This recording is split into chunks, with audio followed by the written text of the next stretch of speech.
நண்பர்கள் அனைவருக்கும் வணக்கம். சமூக வலைதளங்களில் ஒரு வீடியோ பரவிக்கிட்டே இருக்கு. அந்த வீடியோல என்ன இருக்கு அப்படின்னு சொன்னா, ராமர் பாரத பிரதமர் மோடியை பார்த்து சில கேள்விகளை கேட்கிற மாதிரி அந்த வீடியோவை நம்முடைய 200 ரூபாய் நண்பர்கள் தயாரிச்சிருக்காங்க. அந்த வீடியோல என்னென்ன கேள்விகள் இருக்கு, அந்த கேள்வியோட பதிலை இந்த வீடியோல பார்க்கலாம். அதுக்கு முன்னாடி அந்த வீடியோல இருக்கக்கூடிய சில கிளிப்பிங்ஸ் நம்ம பார்க்கலாம்.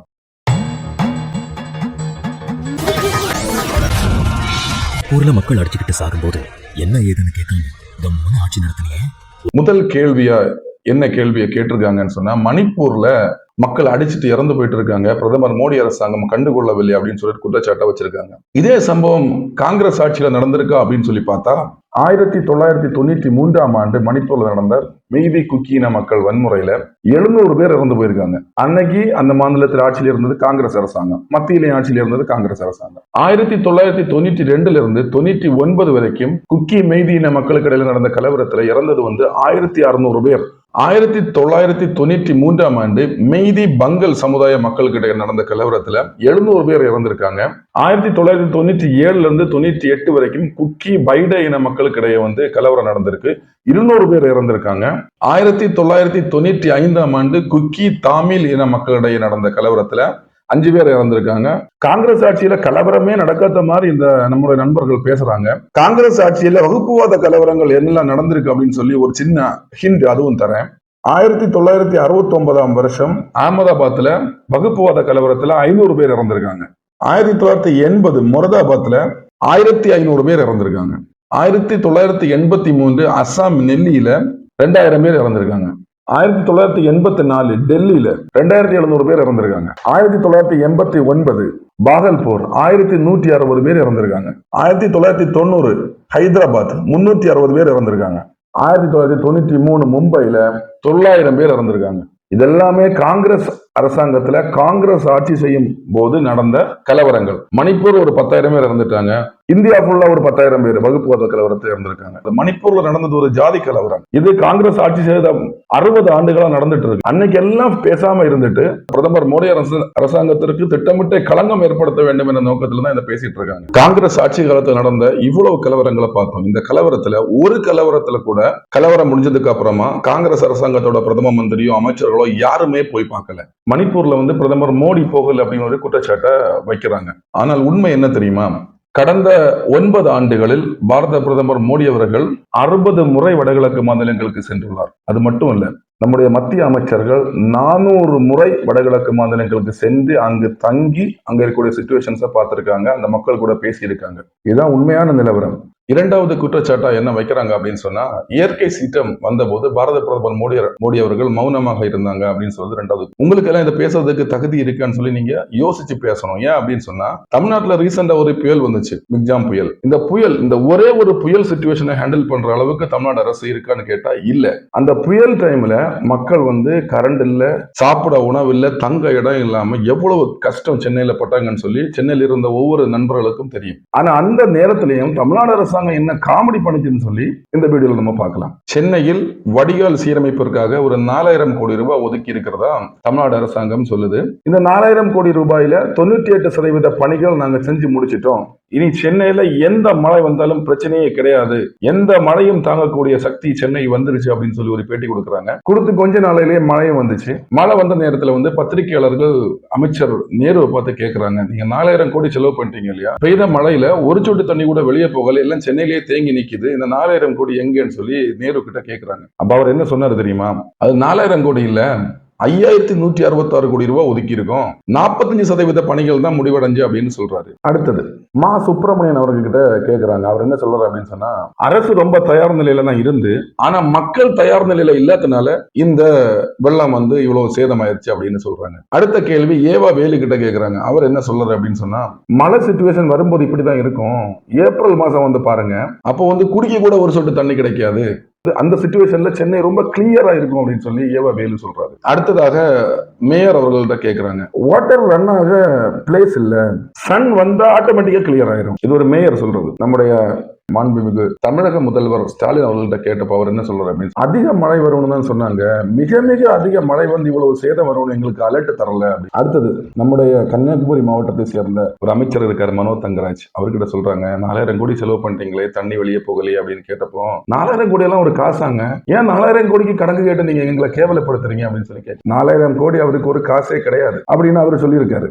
இதுதான் இயற்கை சீற்றம் வந்தப்போ நீங்க தமிழ்நாட்டுல சென்னை சொல்லக்கூடிய ஒரு சிட்டியை ஹேண்டில் பண்ண விதம். ஆனா பாரத பிரதமர் என்ன பண்ணார் தெரியுமா, நம்முடைய பினான்ஸ் மினிஸ்டரா இருக்கக்கூடிய நிர்மலா சீதாராமன் அவர்களை எல்லா மாவட்டங்களுக்கு அனுப்பி அங்க இருக்கக்கூடிய நிலவரங்களை ஆராய்ந்து அங்க இருக்கக்கூடிய மக்களுக்கு உதவி செய்ய வச்சிருக்காங்க. திருநெல்வேலி தூத்துக்குடி மாவட்டத்திற்கு முப்படையையும் அனுப்பி அங்க வெள்ள நிவாரண பணிகள் செஞ்சிருக்காங்க. மூன்றாவது ஒரு கேள்வி கேட்டிருக்காங்க, என்ன அப்படின்னு சொன்னா, நாங்க என்ன சாப்பிடணும் அப்படின்னு நீங்க எப்படி முடிவு பண்ணலாம் அப்படின்னு. சமீபத்துல பால்வளத்துறை அமைச்சராக இருக்கக்கூடிய மனோ தங்கராஜ் அவர்கள், நாங்க கொடுக்கிற பால் தான் நீங்க குடிக்கணும் சொன்னீங்க இல்லையா, அது எப்படி நீங்க சொல்லலாம், என்னுடைய உடம்பில் கொழுப்பு சத்து குறைவாக இருக்கிறது என்றால் நான் பச்சை கலர் பால் வாங்கி தான் குடிப்பேன், அதுல கொழுப்பு சத்து அதிகமா இருக்கு, நான் என்ன குடிக்கணும்னு நீங்க எப்படி முடிவு பண்ணலாம். சீனாக்காரன் நம்முடைய நாட்டுல வந்திருக்கான், வந்து உட்கார்ந்துருக்கான், பிரதமர் மோடி அவர்கள் பார்த்துட்டு சும்மா இருக்காங்க அப்படின்னு சொல்லி. இந்தியா சைனா பார்டர்ல வந்து கொஞ்ச நாளைக்கு முன்னாடி என்ன பிரச்சனை நடந்துச்சு, நம்முடைய இந்திய வீரர்கள் சீன வீரர்களை எப்படி அடிச்சு விரட்டினாங்கன்னு சொல்லி நம்ம நியூஸ்ல எல்லாருமே பார்த்திருப்போம். காங்கிரசுக்கும் சீனாவுக்கும் இருந்த ரிலேஷன்ஷிப் அப்படின்னு சொல்லி பார்க்கலாம். முதல்ல ராஜீவ்காந்தி குடும்பத்திற்கு 4 அறக்கட்டளைகள் இருக்கு. Rajiv Gandhi foundation, Rajiv Gandhi charitable trust, Indira Gandhi memorial trust, Rajiv Gandhi centre for contemporaries அப்படின்னு சொல்லி 4 அறக்கட்டளைகள் இருக்கு. இதுல ராஜீவ்காந்தி ஃபவுண்டேஷன் சொல்லி அறக்கட்டளைக்கு இந்தியாவும் சீனாவும் லடாக்ல சண்டை போட்டுட்டு இருக்கும் போது கோடிக்கணக்கான பணம் வந்திருக்கு. 2008ஆம் ஆண்டு காங்கிரஸ் ஆட்சியில் சீன அரசாங்கத்துக்கு கூட காங்கிரஸ் அரசாங்கம் ஒரு ஒப்பந்தம் போட்டிருக்காங்க. அந்த ஒப்பந்தத்தோட நகல் இன்னைக்கு வரைக்கும் பொது வழியிலையும் காட்டல, அந்த கட்சி நிர்வாகிகளுக்கே தெரியாது, அது என்ன ஒப்பந்தம்னு யாருக்குமே தெரியாது, ரகசியமா இருக்கு. 2008ல சீனாவுல ஒலிம்பிக் நடக்குது. அந்த ஒலிம்பிக்ல பிரதமர் மன்மோகன் சிங் அவர்களை அழைக்கல, சீனா அழைக்காம சோனியா காந்தி குடும்பத்தை கூப்பிட்டுருக்காங்க அங்க போறது. இதை நான் சொல்லல, லைவ் மின்ட் என்று சொல்லக்கூடிய ஒரு பத்திரிகை சைனா இன்வைட்ஸ் சோனியா நாட் மன்மோகன் அப்படின்னு சொல்லி ஒரு ஆர்டிகிளே போட்டிருக்காங்க. அதையும் தாண்டி இந்தியாவினுடைய உள்நாட்டு உற்பத்தியை அளித்த பெருமை காங்கிரஸ் கட்சியே சாரும். ஏன் அப்படின்னு சொன்னா, வாஜ்பாய் அவர்கள் ஆட்சி செய்து கொண்டிருந்த போது $1 பில்லியன் இருந்த இந்திய சீன வர்த்தகம், அதுக்கு அடுத்த ஆட்சி காங்கிரஸ் கட்சி வந்த போது $175 பில்லியன் அமெரிக்க மாறி இருக்கு. உங்களுக்கு நல்லாவே தெரியும், அந்த டைம்ல தான் சைனா மொபைல் பட்டாசுகள் எல்லாமே சீனால இருந்து இறக்குமதி பண்ணி உள்நாட்டில இருந்து அத்தனை தொழிலையும் காலி பண்ணிட்டாங்க. இப்ப சீனாக்காரன் உள்ள வந்திருக்காங்கன்னு சொல்லி பேசுறாங்க இல்லையா, காங்கிரஸ் ஆட்சி காலத்துல சீனாக்காரன் உள்ள வந்திருக்கானா அப்படின்னு சொல்லி பார்த்தா, காங்கிரஸ் ஆண்ட 60 ஆண்டுகளில் 38,000 ஸ்கொயர் கிலோமீட்டர்கள் தூரம் சீனா இந்தியாவை ஆக்குபை பண்ணியிருக்கு. பாகிஸ்தான் ஆக்குபைட் காஷ்மீர்ல இருக்கிற 5,180 ஸ்கொயர் கிலோமீட்டர் தூரம் பாகிஸ்தான் சீனா அரசாங்கத்துக்கு கொடுத்திருக்கு. யார் இடத்தை யாருக்கு கொடுக்கிறது? இவர்களுக்கு பாரத பிரதமர் மோடியை பற்றி பேசுவதற்கு 1% தகுதி இருக்கிறதா என்று யோசித்து பாரு. அடுத்ததாக ராமர் வந்து என் பேரை சொல்லாம நீ எலெக்ஷன்ல ஜெயிச்சு பாரு அப்படின்னு சொல்லி கேட்கிற மாதிரி ஒரு கொஸ்டின் கேட்டிருக்காங்க. உச்சநீதிமன்ற தீர்ப்பின் அடிப்படையில் தான் இந்த ராமர் கோயில் கட்டப்பட்டுள்ளது. இந்த ராமர் கோயிலை வைத்து பிரதமர் மோடியை விமர்சிப்பதாக இருந்தால் கண்டிப்பாக அவர்கள் உச்சநீதிமன்ற தீர்ப்பை அவமதிக்கிறார்கள் என்றுதான் நான் கூறுவேன். அதற்காக அவர்கள் மீது தேச துரோக வழக்கு பதிவு செய்ய வேண்டும் என்பது என்னுடைய கருத்து. காங்கிரஸ் கட்சி தன்னுடைய வசதிக்கு ஏற்றவாறு மதத்தை வைத்து அரசியல் செய்கிறது. எலெக்ஷன் டைம்ல ராகுல் காந்தி இந்து கோயிலுக்கு போறாரு, முஸ்லீம் பள்ளிக்கு போறாரு, கிறிஸ்தவ ஆலயங்களுக்கு போறாரு, வெறும் வாக்குகளுக்காக மட்டும். அதே நேரத்தில் பிரதமர் மோடி வந்து ராமர் போட்டோ வச்சிருந்தாரு அப்படின்னு சொன்னா அது பெரிய பிரச்சனை. நீங்க கோயிலுக்கு போறது ஒரு பிரச்சனையும் கிடையாது, அவரு கோயிலுக்கு போனா அது பிரச்சனை. என்னையா உங்க நியாயம்? நீங்க கேக்குறீங்கல்ல, ராமர் பேரை சொல்லாம நீங்க வந்து எலெக்ஷன் சந்திச்சு பாருங்க அப்படின்னு சொல்லி. வயநாடு தொகுதியில நான் கிறிஸ்தவர்களுக்கு உதவி செய்வேன், இந்துக்களுக்கு உதவி செய்வேன் சொல்லி அங்க நின்று நீ எலெக்ஷன்ல ஜெயிச்சு பாரு. காங்கிரஸ் கட்சி நண்பர்களுக்கு பாரதிய ஜனதா கட்சியை பற்றி தெரிவதற்கு வாய்ப்பில்லை. இந்தியாவிலேயே பாரதிய ஜனதா கட்சி தான் வளர்ச்சி என்ற ஒற்றை புள்ளியை மையமாக வைத்து ஆட்சி செய்யக்கூடிய கட்சி.